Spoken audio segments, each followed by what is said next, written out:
Eta oraintxe bigarren proiektua aurkeztuko du Txingudi Institutuko bigarren taldiak hezkidetzari loturikoa, Nagore Zamarreñok eta Nerea Zarretak.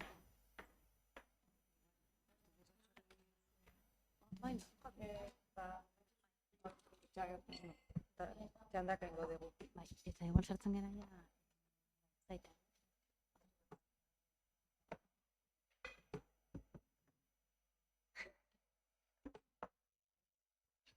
Imponitzen du honek, Bai. Eskerrik asko. Bai, ari da, gure saitean sartuko gara, pixka bat hor izango dugulako. Esan bezala, Txingudi behatziko hezkidetza taldetik gatoz, hango kidea gara, kide gehiago ere badaude, baina gaur hemen gaude, Nagore eta ni Nerea. Ia esan ez dugu azaldu behar hezkidetzak orokorrean zer egin behar duen edo ez, baizik eta zentratuko gara, aurten izan dugun, ez dakiritzaren proiektu ekimen polit batean, ez? Suerte izan dugu, ze gauza eman digute aukera, gure zentroan ekimen hau gauzatzeko eta kontatuko dizugu pixka bat nola izan den, eta ikusiko dugu zertan, ze produktutan gauzatu da, bai? Interesgarria, beste gauzatzen artean, baita, kanpoko elkarte batekin egon garela elkarlanean, ze beraiek proposatu digute. Orduan pixka eta salduko izuen Nagorek, elkarte hau zertan datzen, eta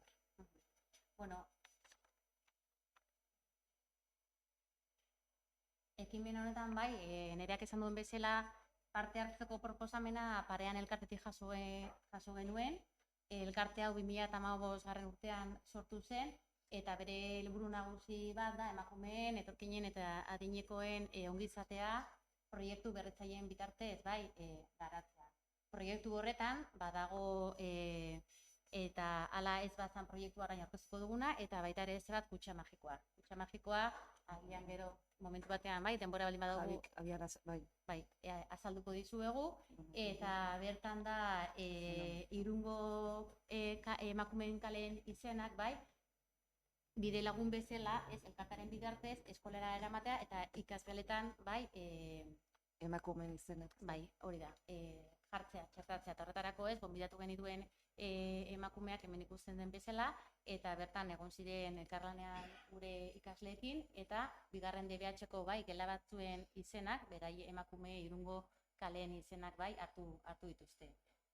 Besteak beste, proiektu disiplinarra da, alde batetik bai, euskera, musika, plastika eta informatika ikasgaian landutako bai, proiektu oso polita izan da.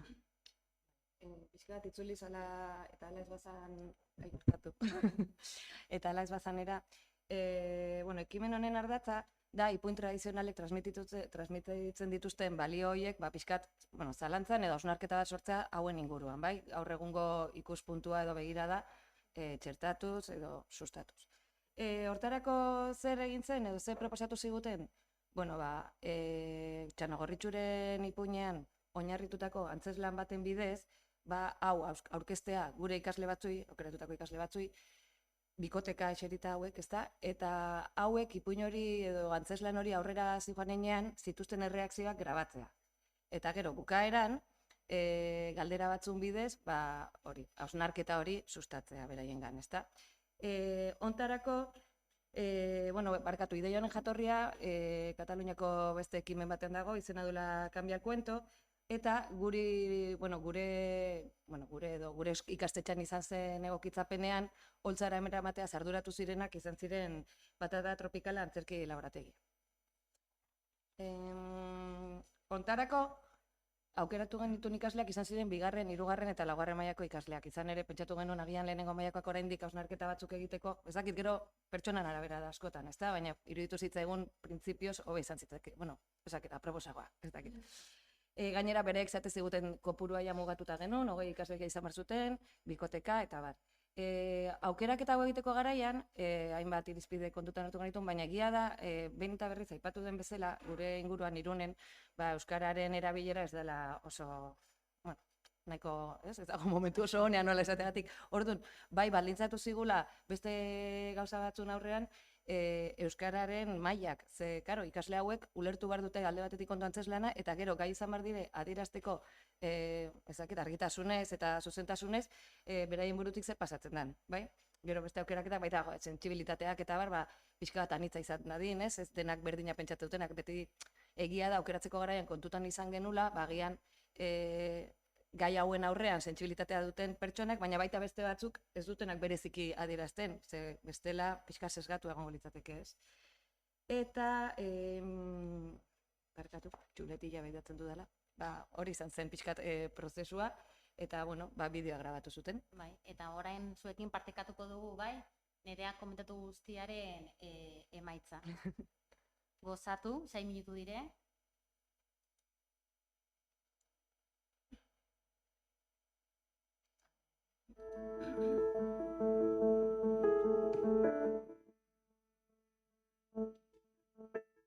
Kaixo, aurrera. Musatete. Ongi.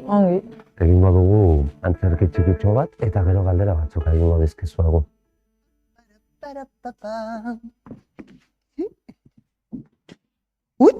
Kaixo? Kaixo. Badakizuen nor naizen ni? Txanogorritxu. Bai. Ipuinetako txanogorritzua naiz. Eta baso hau, egunero zeharkatzen dut amonaren etxera joateko. Hemen denetarik topatzen dut. Perretxikoak, loreak, haien, berriro berandu egin zait. Eta amonak eskatuko da laizter ez banaiz iristen bere etxera. Gero arte. Agur. Ederra naiz. Askarra. Sexia. Hau bai, otxoka txarroa. Arrapatu. Haze bikote. Aizue, zuek nire kolegak zarete. Eman mostekoa.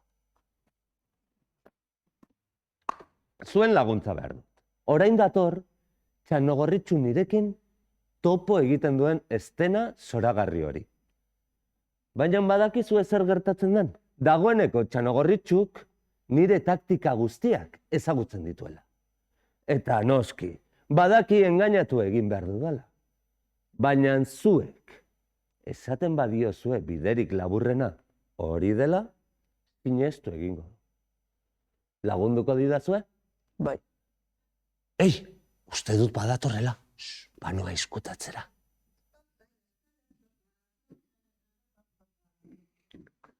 Kaixo, panpoxori. Kaixo? Jakin aldaiteke nora zoazen zu bakarrik. Ordu hauetan, basotik? Amonaren etxera noa? Utziko aldiazu pasatzen mesedez? Noski, pasa. Aizu Txanogorritxu gauzatxo bat. Amonaren etxera joateko biderik laburrena, hori da. Seguro. Bai. Zakit nik. Bai. Nik ezagutzen dut bidea. Zein da Amonaren etxera joateko biderik laburrena? Hori. Joan naiz eta hortik motzagoa da. Nik uste dut hobeto dela hortik. Luzeagoa da, baina uste dut dela ez dela hain arriskutsua. Gainera zer? Nire arreta deitzeko soineko motz eta gorri hori jantzi duzu? Nik begiratzeko? Nik jateko? Ez da egia! Orduan jakin aldaiteke zergaitik zauden zu bakarrik hemen basoan ordu hauetan? Nahikoa da. Banoa ipuinetik. Nola basoaz ipuinetik? Badakiz zer gertatuko den. 350 urte dira ipuin bera kontatzen degula. Eta egunero, otxoak jaten zaiatzen nau. Txanogorritxu, ipuina horrela da, etorri hona! Ipuina horrela da? Eta ala ez bazan? Nola ala ez bazan? Ni Txanogorritxu gabe ez naiz ezer. Zer egin dezakegu Txanogorritxu ipuinera itzul dadin? Ondo tratatu. Bakean utzi jozu. Aldatu paperak. Ipuina aldatu daiteke. Ipuina aldatu. Aizue. Arrapatu. Aizu, zu nire kolega zara. Ez. Normal alda neska bat bakarrik ibiltzea ordu hauetan kalean. Neska laguntilla, a ber. Ne badu joan bere amonaren etxera. Izan beharko luke. Zergatik ez? Lasa ibili beharko nuke nahi dudan bidean eta nahi dudan orduan. Ez nuke beldurrik izan behar. ezta? Ez. Zoia du Txano Gorritxu? Bai. Benetako bizitzan, nor da Txano Gorritxu? Neskak. Emakumeak. Emakumeak. Nor da benetako bizitzan Lotxo? Gehiengotan gizona.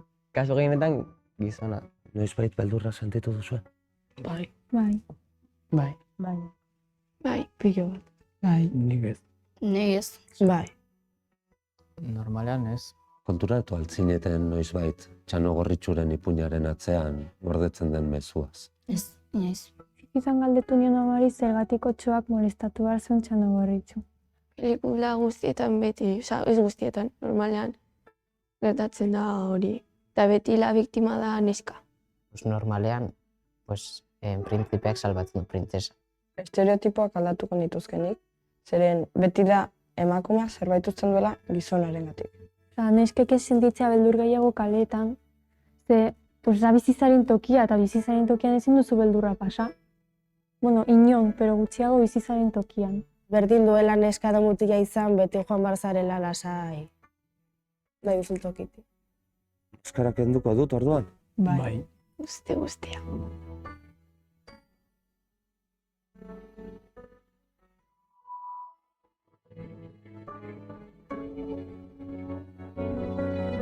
Ikusten dezuet, ondorioak oso argi, ez? Atetzen dire bakoitzan erantzunetik eta bar.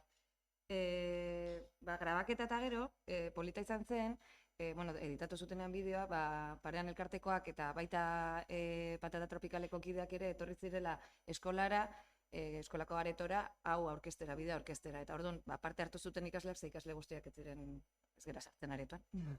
Baina parte hartu zuten ikasleak eta hainbat irakasle ere joan ginen, eta ikasleentzat batez ere eta bestentzat ere, baina ikasletzat oso hunkigarria, baita ikustea beraiek, pantalla batean, gaina, edizio lana oso polita gelditzen da, ez dakit oso aberasgarria eta oso polita izan zen. Eta egia da, behin plazaratu ondoren bideoa, behintzat gure baiaran, bidasoan, asko zabaldu zela, nik lagunen bidez derrepentea iriste zitaizun mobilera, eta bai ezagutzen dut bidea. Eta edabide batzuk ere, islatu zuten ekimen hau, eta polita, oso, ez dakit, esperientzi polita egitu zitzaigun.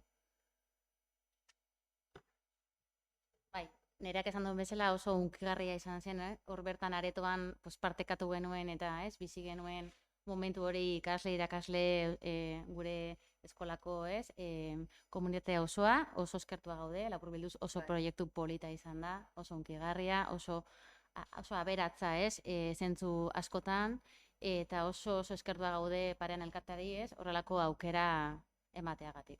Eskerrik asko, denagatik. A ver, no egiten.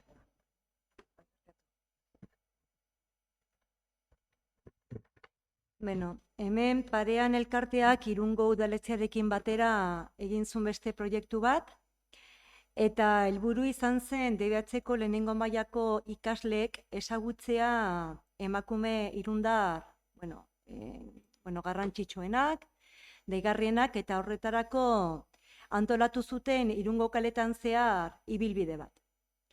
Eta, ara joan ginen lehenengo DBH-ko tutore guztiok, eta gure ikastetxean 6 lerro daudenez antolatu zuten 3 txanda ezberdinetan.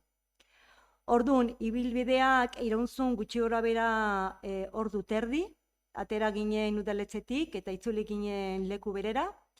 Eta hor, ikusi genuen, normalean, fijatzen ezara gauzetan. Esaterako ikusi genitu nola Irungo kale askok dituzten emakumen izenak.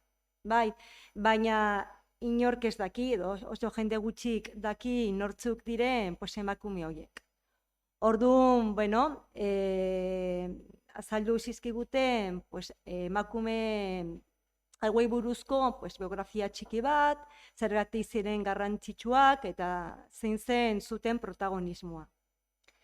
Eta horrekin batera ere, azaldu zizkiguten, eta klikatu mesedez, 20. mendearen hasieran, emakumeek etxetik kanpo zituzten lanbideak. Bai, esaterako, ez dakit, jostunak, fosfologileak, inudeak, eta bar. Eta, bueno, izan zen oso, bueno, polita, oso interesgarria irtera hau eta bilbide hau, bueno, berezik egin genuelako pues, zerbait berezia ikaslekin, eta gero ibilbidearen bukaeran oparitu ziguten kale bana, Mertxe Trantzek idatzitakoa, eta hemen agertzen da idatzita ibilbidean zehar azaldutakoa. Eta bueno, oso polita, asko gustatu zitzaien.